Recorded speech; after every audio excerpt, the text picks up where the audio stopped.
picture is worth 1,000 words, but an effective animated graphic speaks for itself. Mary Nguyen, graphics editor of the Columbia Missourian, has some advice for journalism teachers investigating this information device. You'll get the question of, let's animate it, let's make it interactive. The question isn't why shouldn't we, the question is what for.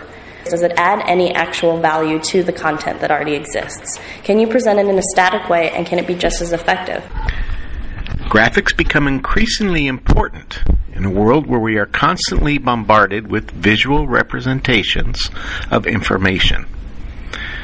Nguyen stresses the importance of credibility, checking sources, and annotating information.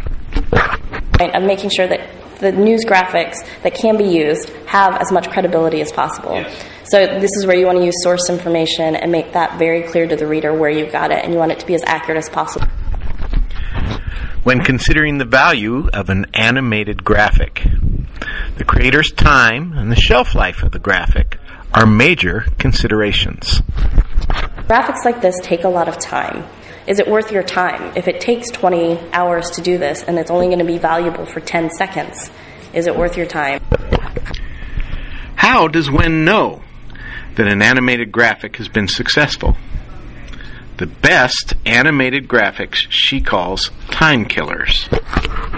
They're the ones that you end up going back to or spending more time with than you necessarily should because you've got, quote, better things to do, but it's just so interesting that you want to keep using it. And so it's not just a matter of executing this graphic, it's editing it for the users.